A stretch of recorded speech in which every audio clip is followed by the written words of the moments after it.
अस्पताल से फोन आते ही राधिका गाड़ी की ओर भागी और ड्राइवर से बोली, जल्दी चलो, अस्पताल जाना है। अस्पताल पहुंचते ही भागकर राधिका अपनी माँ के पास गई। माँ, तुम ठीक तो हो ना? तुम्हें अपने स्वास्थ्य का ख्याल रखना चाहिए। देखो तो कितनी कमजोर हो गई हो। अरे हाँ बेटा, मैं ठीक हूं। तुम्हें परेशान होने की जरूरत नहीं है। पर बेटा, ये पुलिस यहाँ क्यों आई है? माँ ने पूछा। माँ, ये लोग मेरे साथ हैं, राधिका ने जवाब दिया। पर बेटा, ये तुम्हारे साथ क्यों आए हैं? कोई बात हुई है क्या? माँ ने चिंता से पूछा। नहीं माँ, अब मैं कलेक्टर बन गई हूं, इसीलिए ये लोग मेरे साथ रहते हैं। और माँ, अच्छी बात तो ये है कि मुझे पोस्टिंग भी यहीं मिली है। इतना सुनते ही लक्ष्मी जी के मानो पैरों तले जमीन खिसक गई हो। मुंह से एक शब्द नहीं बोल पा रही थीं। बस एकटक राधिका को देखे जा रही थीं। तभी राधिका ने लक्ष्मी जी को हिलाते हुए कहा, माँ, क्या हो गया तुम्हें? कुछ नहीं बेटा, बस ऐसे ही। माँ, मेरी डॉक्टर से बात हो गई है, शाम तक आपको डिस्चार्ज मिल जाएगा। अब मैं ऑफिस जा रही हूँ, कुछ काम है। शाम को मैं आपको लेने आ रही हूँ। कहते हुए राधिका ऑफिस चली गई। इधर लक्ष्मी जी यह सुनकर बहुत गौरवान्वित हो रही थीं कि वह अब कोई साधारण औरत नहीं, बल्कि एक कलेक्टर की मां बन गई हैं। साथ ही साथ यह भी एहसास हो रहा था कि कैसे मैं कुछ वर्षों पहले राधिका की पढ़ाई के विरुद्ध थी। मुझे तो इसकी पढ़ाई से कोई मतलब ही नहीं था। ये तो धन्य है इसके पिताजी का, जिन्होंने मुझे इतना समझाया कि आजकल लड़का लड़की में कोई फर्क नहीं होता। अब लड़कियां भी हर क्षेत्र में लड़कों से कम नहीं। ये उस समय की बात है जब राम प्रसाद के तीनों बेटों को पढ़ाई के लिए पटना लक्ष्मी जी के कहने से भेजा गया था। और राधिका की पढ़ाई से तो लक्ष्मी जी को कोई मतलब ही नहीं था। बस लक्ष्मी जी की नज़र में तो तीनों बेटे ही सब कुछ थे। फिर भी राम प्रसाद के बहुत समझाने पर कि आजकल हर लड़का पढ़ी लिखी लड़की से ही शादी करना चाहता है। यदि हमारी राधिका बिटिया नहीं पढ़ेगी तो शादी करवाने में काफी तकलीफ होगी, साथ ही साथ काफी पैसे भी लग सकते हैं। रामप्रसाद के इतना कहने के बाद बड़ी मुश्किल से लक्ष्मी जी ने मुंह बनाते हुए सहमति दी। कर लीजिए जो आपको करना है। आज तक इस घर में मेरी कोई बात सुनी गई है? सच तो यही था कि घर में लक्ष्मी जी की ही चलती थीं। वैसे तो लक्ष्मी जी बहुत अच्छी औरत थीं, सबके लिए भला ही करती रहती थीं। बस कमी तो एक ही थी कि पुत्र मोह में आकर अपनी बेटी के साथ थोड़ा अन्याय कर रही थीं। तब राधिका के पिता ने उसका एक स्कूल में दाखिला दिला दिया। राधिका 18 वर्ष, पढ़ने में बहुत होशियार थी। हमेशा अच्छे नंबरों से पास करती थी और अपने व्यवहार से भी सबको हमेशा प्रसन्न रखती थी, सिवाय अपनी माँ के। ऐसे ही धीरे धीरे समय बीतता गया। आज राधिका ने इंटर अच्छे नंबरों से पास कर लिया। बड़ा बेटा सुनील 25 वर्ष, बीएसएससी फाइनल कर नौकरी की तलाश में था। मोहन 23 वर्ष, ऑनर्स लास्ट ईयर में था। और रवि 21 वर्ष, इंजीनियरिंग की तैयारी में लगा था। धीरे धीरे समय बीतता गया और बड़े बेटे सुनील की भागलपुर के पीएनबी में कैशियर की नौकरी लग गई। और आज तो मोहन भी स्टेशन मास्टर बन गया है। इसीलिए घर में सब बहुत खुश थे। लक्ष्मी जी सबका मुंह मीठा करवा रही थीं। मोहन बेटा, तू तो कुछ खाता ही नहीं है। ये वाली बर्फी स्वादिष्ट लगेगी, खाकर देख। बस मम्मी, बहुत खा लिया, अब रहने भी दो। मम्मी, मुझे नौकरी की भी तैयारी करनी है। कल रात में सीमांचल ट्रेन है जो मुझे सीधे दिल्ली छोड़ेगी। अरे हाँ बेटा, मैं तो खुशी में सब कुछ भूल ही गई थी। अब वह समय भी आ गया। ट्रेन पकड़ने पूरे परिवार के साथ कटिहार स्टेशन पर आए थे। मोहन, यह लो, मेरी ट्रेन भी आ गई। अब आप लोग घर जाइए। बेटा, तुम्हारे बैग में गाजर का हलवा भी रख दिया है। ध्यान से खा लेना, समय पर खाना खाते रहना, भूखे मत रहना। किसी अनजान आदमी का दिया हुआ कुछ भी ट्रेन में मत खाना पीना। ऐसा लग रहा था मानो सारा ज्ञान आज ही दे देंगी। ऐसा राम प्रसाद जी के कहते ही सब लोग ठहाका लगाकर हंसने लगे। ट्रेन की 3 सीटियां बजने के साथ धीरे धीरे ट्रेन चलने लगी। सब लोग घर आ गए और खाना पीना खा लिया। लेकिन लक्ष्मी जी की तो मानो भूख ही उड़ गई हो बेटे के जाने से। फिर धीरे धीरे सब कुछ सामान्य हो गया। छोटा बेटा रवि भी इंजीनियरिंग पूरी कर अमेरिका में जॉब करने लगा था। राधिका भी बीए पार्ट 2 में पढ़ने लगी थी। एक दिन दोनों पति पत्नी बरामदे पर बैठकर चाय पी रहे थे। तभी एक औरत आई और डलिया से कुछ मिठाइयां और पकवान देने लगी। लक्ष्मी जी ने पूछा, कहाँ से आया है मालकिन? ये मेरी बेटी रानी के ससुराल वालों ने रानी के साथ भिजवाया है। अच्छा, कब आई है बिटिया? कैसी है? ससुराल में कोई तो नहीं है ना? मालकिन, बिटिया के ससुराल वाले तो बहुत अच्छे हैं। भगवान सबको ऐसा पति और माँ जैसी सास दे। अच्छा तो मालकिन, हम चलते हैं। और भी जगह देने जाना है। हाँ हाँ, जाओ। बातों का क्या है, ये तो होती ही रहेंगी। लक्ष्मी जी कुछ सोचने के बाद अपने पति से बोलीं, राधिका, बिटिया भी तो अब बड़ी हो गई है। रानी से तो 1.5 वर्ष बड़ी है। अब तो उसके लिए भी लड़का देखना शुरू कर देना चाहिए। ठीक ही कह रही हो। राधिका की माँ, मैं कल ही केशव जी से बात करता हूँ। वह तो हमेशा घूमते ही रहते हैं। कोई ना कोई लड़का उनकी नजर में जरूर होगा। हाँ, सुनील की भी तो शादी उन्होंने ही करवाई थी। बीच में आवाज देते हुए राधिका बोली, आप लोगों की बात खत्म हो गई हो तो खाना खा लीजिए। खाना खाने के बाद सब लोग सो गए। सुबह होने पर रामप्रसाद जी केशव जी के घर गए। कहाँ है केशव भाई? कौन है भाई?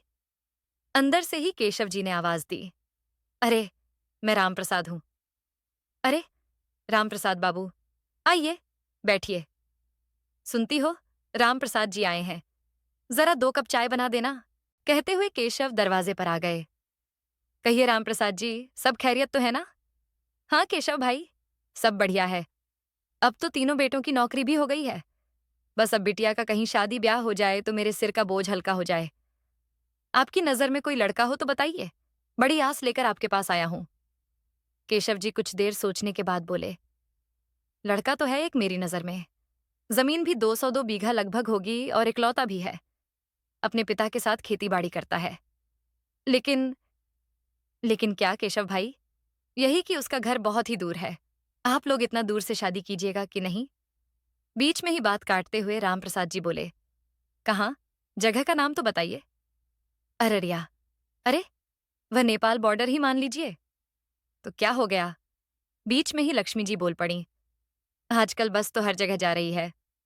वास्तव में लक्ष्मी जी सोच रही थीं कि किसी तरह शादी करके हटाइए ताकि मैं अपने तीसरे बेटे की भी शादी कर सकूं।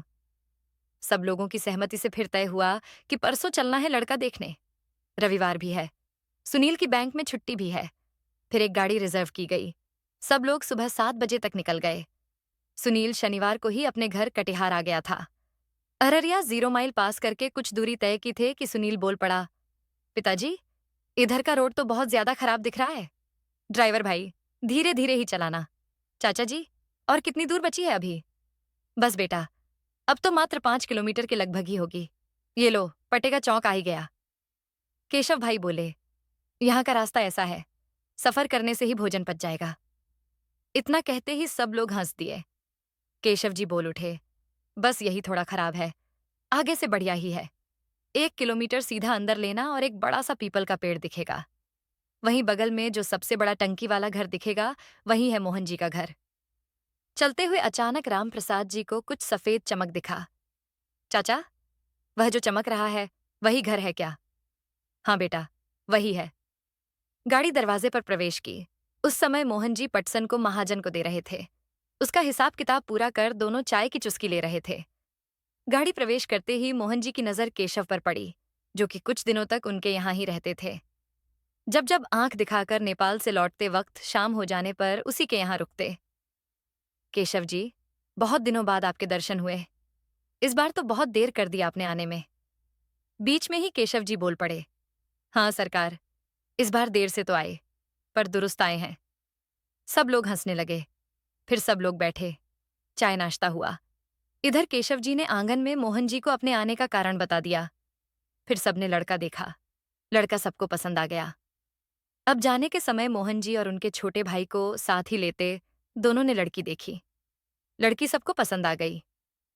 केशव जी आगे बढ़ते हुए मोहन जी से बोले, शादी का दिन भी तय कर लूं तो अच्छा रहेगा। आप लोग अपने में मिला लीजिए। जो दिन आप लोगों को अच्छा लगे हमें बता दीजिएगा। मजाक में उन्होंने कहा, भाई, हम तो लड़के वाले हैं, जब कहिए बारात लेकर आ जाएंगे। कहते ही सब जोर से हंसने लगे। पंडित जी भी आए हुए थे, जो बहुत समय से अपनी पोथी को देख रहे थे। रामप्रसाद जी, 25 अक्टूबर को अच्छा दिन है। फिर दोनों पक्ष की सहमति से शादी की तारीख फाइनल हुई। मोहन जी अपने भाई के साथ घर वापस आ गए। वह दिन भी आ गया जब बारात निकलनी थी। बारात को दिन के 2 बजे ही निकलना था, क्योंकि जाना बहुत दूर था। ऊपर से रास्ता भी ठीक नहीं था। इसीलिए मोहन जी ने बारात जाने वालों को खाना पानी खिलाकर बारात निकलने की तैयारी में लग गए थे। उनका बेटा विकास 26 वर्ष भी तैयार हो चुका था। फिर सब लोग कोच में बैठे और हर हर महादेव के नारे के साथ गाड़ी चल दी। सब लोग चाय पानी करते, खाते पीते रात लगभग 8 बजे तक कटिहार पहुंचे। बाराती लोग नाचते हुए रामप्रसाद जी के दरवाजे तक आ गए। सब लोग अपनी अपनी जगह लेकर बैठ गए। रामप्रसाद जी ने बहुत बढ़िया व्यवस्था की थी। सब बारातियों ने चाय नाश्ता किया, फिर जयमाला हुआ। खाना पीना भी अच्छा था। शाकाहारी और मांसाहारी दोनों के लिए व्यवस्था की गई थी। इधर बारातियों को खाना खिलाया जा रहा था और साथ ही साथ उधर शादी का कार्यक्रम भी चल रहा था। सबने खाना और सारी व्यवस्था की बहुत तारीफ की थी। सुबह होने तक शादी भी संपन्न हो गई। मोहन जी रामप्रसाद जी से बोले, समधी जी, अब जाने की आज्ञा दीजिए। हाँ समधी जी, अभी तैयारी करवाते हैं। वह समय भी आ गया जब राधिका को अपने बाबुल का घर छोड़ अपने ससुराल जाना था। उस समय आंगन का माहौल पूरा मायूसी का था। राधिका सबसे मिलने के बाद अपने पति विकास के साथ गाड़ी में बैठ गई। रामप्रसाद जी अपने आंसू छुपाते हुए बोले, समधी जी, राधिका बिटिया का ध्यान रखिएगा। बच्ची है, नादान है। कुछ गलती हो जाए तो माफ कीजिएगा। बीच में ही मोहन जी ने बात काटते हुए कहा, कैसी बातें कर रहे हैं समधी जी? हम बहू नहीं, बेटी ले जा रहे। आप चिंता मुक्त हो जाइए। दोनों गले मिले। मोहन जी के गाड़ी में बैठने के बाद गाड़ी घर की ओर प्रस्थान कर दी। बेटी को तो किसी तरह विदा कर दिया, परंतु अपने दिल को कैसे समझाए? रामप्रसाद जी फूट फूट कर रोने लगे। सबने बहुत समझाया कि बेटी तो होती है पराई धन, जिसे एक ना एक दिन पिता का घर छोड़कर जाना ही पड़ता है। इस बात को रामप्रसाद जी अच्छी तरह समझते थे। किसी तरह खुद को संभालते हुए और लक्ष्मी जी के पास गए। रो रो कर बुरा हाल कर लिया था उन्होंने। उसे भी किसी तरह रामप्रसाद जी ने समझा बुझाकर चुप कराया।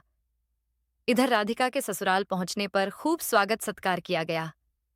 ऐसा लग रहा था मानो घर में बहू नहीं, लक्ष्मी का आगमन हुआ हो। सब लोग बहुत ही खुश थे। 2-4 दिनों के बाद सब मेहमान धीरे धीरे अपने अपने घर चले गए।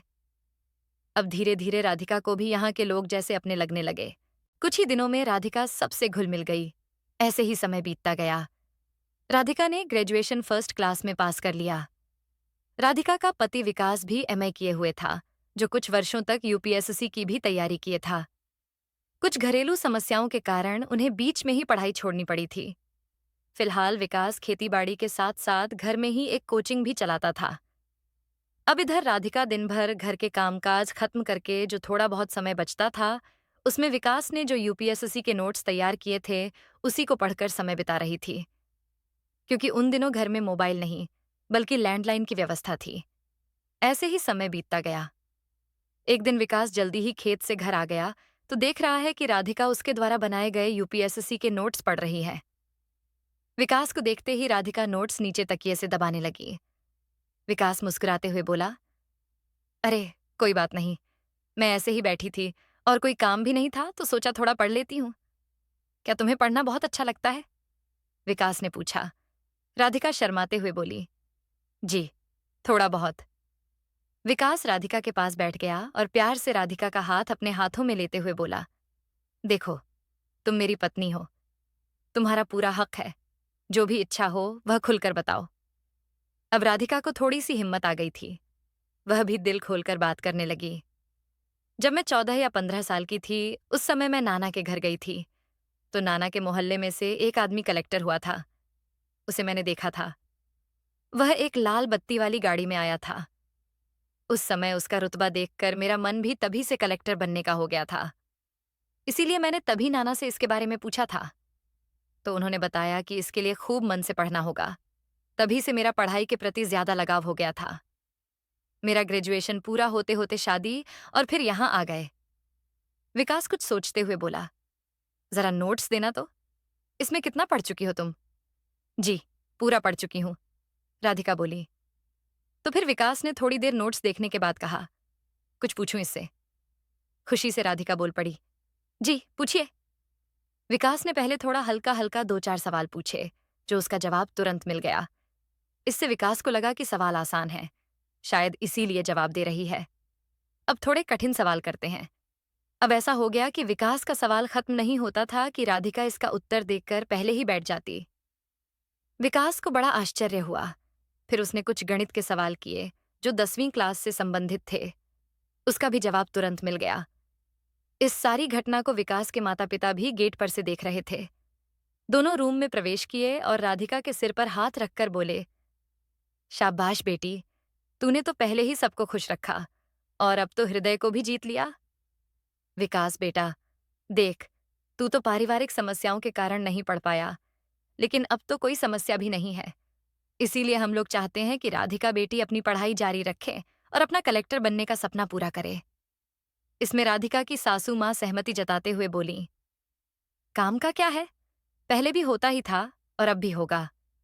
तुम अब अपना सारा ध्यान पढ़ाई में लगाओ। ये सारी बातें अब तक राधिका चुपचाप सुन रही थी। अब अचानक उठकर अपनी सासू माँ के गले लग गई और उसकी आंखों में मानो जैसे गंगा जमुना की धारा बह रही हो। बेटी, तुम रो नहीं। माँ जी, ये तो बस खुशी के आंसू हैं। जाने दीजिए। मैं तो भगवान से बस यही प्रार्थना करती हूँ कि अगले जन्म में भी आप मेरी ही सास बने। बस बिटिया, मुझे भी रुलाएगी क्या? इसी खुशी पर एक एक कप चाय हो जाए। इतना कहते ही मोहन जी और सब लोग हंसने लगे। फिर क्या था, उस दिन के बाद से राधिका ज्यादा समय पढ़ाई में लगाने लगी। भी पहले जिन दोस्तों के साथ यूपीएससी की तैयारी कर रहा था, उन लोगों से संपर्क कर नोट्स वगैरह मंगवा दिए और खुद भी रात में खाने के बाद 1 से 2 घंटे तक गणित और रीजनिंग वगैरह पढ़ाया करते थे। इसी बीच यूपीएससी का फॉर्म भी भरवा दिया। राधिका को इसकी तैयारी करने के लिए कहीं बाहर नहीं जाना पड़ा, क्योंकि राधिका के पति खुद पहले ही तैयारी किए हुए थे। इसीलिए उनको कैसे पढ़ना है और क्या क्या पढ़ना है, यह सब विकास अपने हिसाब से देख रहा था और साथ में विकास अपने दोस्तों से मदद ले लेता था। राधिका ने परीक्षा भी दे दी और कुछ दिनों बाद प्रारंभिक परीक्षा का रिजल्ट भी आ गया। इसमें राधिका पास तो हो गई, लेकिन मुख्य परीक्षा में सफलता नहीं मिल पाई। राधिका बहुत उदास हो गई। फिर सब लोगों ने समझाया कि पहली बार में सफलता मिल ही जाए, जरूरी नहीं है। बहुत लोग दूसरी या तीसरी बार में सफलता प्राप्त करते हैं। सब लोगों के बहुत समझाने के बाद फिर से दोगुने जोश के साथ राधिका ने पढ़ाई शुरू की। राधिका जब भी अपनी बूढ़ी सास को खाना बनाते देखती तो उसे बहुत दुख होता था। तब वह भी मदद करना चाहती, लेकिन सासू माँ तो सगी माँ से भी अच्छी निकली। कुछ करने ही नहीं देती थी, यहाँ तक कि ज्यादा रात तक पढ़ाई करती देख चाय बनाकर ले आती। राधिका मन ही मन भगवान को खूब धन्यवाद देती कि आपने माँ जैसी सास दी है। राधिका अब की बार और ज्यादा मेहनत करने लगी थी। दूसरी बार जो यूपीएससी की परीक्षा देनी थी, अब की बार थोड़ा अनुभव भी तो हो गया था कि किस तरह से प्रश्न पूछे जाते हैं। परीक्षा में अब ज्यादा समय नहीं बचा था। तैयारी जोरों से चल रही थी। न खाने की सुध, न सोने की। इस तरह का परीक्षा का समय आ गया, पता ही नहीं चला। आज राधिका भी बहुत खुश थी, क्योंकि प्रारंभिक परीक्षा पहली बार की अपेक्षा इस बार ज्यादा अच्छी गई थी। परीक्षा हॉल से निकलने के बाद राधिका ने अपने पति के साथ शॉपिंग की और कुछ किताबें भी खरीदी। फिर दोनों घर आ गए। फिर राधिका ने कड़ी मेहनत शुरू कर दी। कुछ दिनों बाद मुख्य परीक्षा भी हो गई और अब की बार इसमें सफलता भी मिल गई। घर में पूरा खुशी का माहौल था और साथ ही साथ विकास थोड़ा चिंतित भी था, क्योंकि इंटरव्यू की तैयारी घर से मुश्किल थी। इसके लिए पटना या दिल्ली जाना ही पड़ता। ऊपर से यहाँ खेती का सीजन था। राधिका अकेली वहां कैसे रहेगी? इस चिंता से विकास परेशान था। तभी याद आया कि एक दोस्त की पत्नी ने भी यूपीएससी निकाला है और उसे भी इंटरव्यू की तैयारी करनी है। फिर उस दोस्त से बात करके दोनों को पटना वही इंटरव्यू की तैयारी के लिए भेज दिया। राधिका ने इंटरव्यू की अच्छे से तैयारी कर इंटरव्यू दे दिया और इंटरव्यू बहुत ही अच्छा गया था। आखिरकार इस बार मेहनत ने अपना रंग दिखाया। राधिका की कठिन मेहनत और पति विकास का पूरा सहयोग और सास ससुर के आशीर्वाद से राधिका आईएएस ऑफिसर बन ही गई।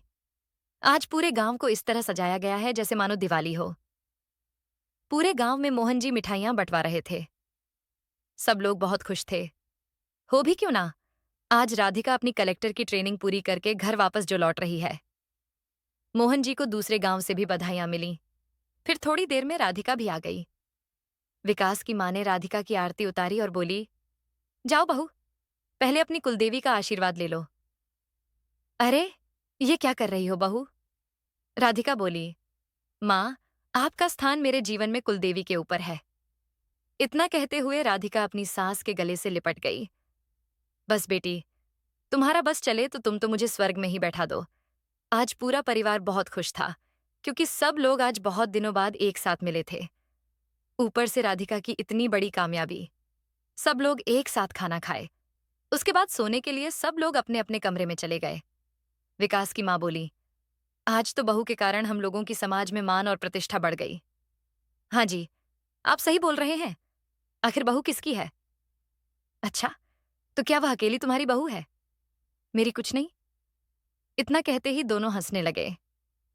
अच्छा, आप सो जाइए, सुबह जल्दी जागना भी है। बहू को कल ज्वाइनिंग करने भी जाना है। अभी तक राधिका के माता पिता को इस बात की जानकारी नहीं थी। और जानकारी भी कैसे होती? आज तक जो उन लोगों ने राधिका की कोई सुध नहीं ली थी। अगले रोज मोहन जी ने एक गाड़ी रिजर्व की और पूरे परिवार के साथ उस जगह पर गए जहां पर राधिका की पोस्टिंग हुई थी। वहां पर एक किराए का मकान लिया। राधिका भी फ्रेश होकर ऑफिस गई और ज्वाइनिंग भी कर ली।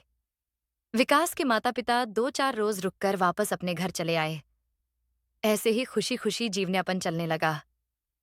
विकास ने वहीं पर कोचिंग खोल ली। ऑफिस का काम करते हुए शाम के 5 बज चुके थे। अचानक राधिका को याद आया कि माँ को लेने अस्पताल भी जाना है। राधिका ऑफिस से निकली और गाड़ी में बैठकर अस्पताल अपनी माँ के पास गई। डॉक्टर से मिलकर डिस्चार्ज लेने के बाद माँ को लेकर घर आई। आज लक्ष्मी जी अपने आप को बहुत सौभाग्यशाली समझ रही थीं कि भगवान ने जो उसे राधिका की माँ बनाया। इस बात से वह बहुत खुश थीं। साथ ही साथ इस बात का एहसास भी हुआ कि मैंने जो राधिका के साथ किया, वह बहुत ही गलत किया। इस बात को सोचकर वह बहुत दुखी भी थीं। मैंने हमेशा बेटा बेटी में भेदभाव किया और आज हमारी उसी बेटी ने समाज में इज्जत बढ़ा दी है। इसी बेटी की वजह से आज हमें सम्मान भरी दृष्टि से देखा जा रहा है। राधिका जब अपनी माँ को लेकर उनके घर पहुंची, तो वहां पर राम प्रसाद जी ने जब राधिका को देखा, तो उनकी खुशी का ठिकाना नहीं रहा। और जब उन्हें पता चला कि राधिका आईएएस ऑफिसर बन गई है, तो उनकी खुशी तो दोगुनी हो गई थी। राधिका के तीनों भाई अपनी गृहस्थी में इतना ज्यादा व्यस्त हो गए थे कि उनको अपने माँ बाप की कोई खबर ही नहीं थी। राधिका के मम्मी पापा की तबीयत ज्यादातर खराब ही रहती थी, इसीलिए उन्हें कोई परमानेंट देखभाल वाला चाहिए था। राधिका ने अपने मम्मी पापा की देखभाल के लिए एक गरीब औरत को रख दिया था, जिसकी सिर्फ एक ही बेटी थी। उसे भी काम मिल गया था। वह राधिका के मम्मी पापा का बहुत ध्यान रखती थी और राधिका के मम्मी पापा भी उसकी बेटी के साथ बहुत खुश रहते थे। राधिका अपने घर वापस आ गई थी और उसने विकास से कहा, विकास, माँ और पिताजी को यहीं पर बुला लीजिए। वह लोग वहां अकेले परेशान होते होंगे। विकास ने राधिका को बताया, मैंने मम्मी को फोन किया था, लेकिन वह कह रही थी कि बेटा, हम दोनों बिल्कुल ठीक हैं। हमें कोई परेशानी नहीं है और हमें यहाँ गांव में अच्छा लगता है, तो हमें यहीं रहने दो। अगर कोई दिक्कत हुई तो हम लोग वहां आ जाएंगे। राधिका अपने मन ही मन में सोच रही थी कि ऐसे सास ससुर मिलना इतना आसान नहीं है। आज वह अगर कलेक्टर है, तो सिर्फ और सिर्फ अपने ससुराल वालों की वजह से, और इस बात को वह कभी भुला नहीं सकती। आशा करती हूँ आपको हमारी कहानी अच्छी लगी होगी। अगर आपको हमारी कहानी अच्छी लगी, तो वीडियो को लाइक और शेयर करें। चैनल को सब्सक्राइब करें। वीडियो देखने के लिए आपका धन्यवाद।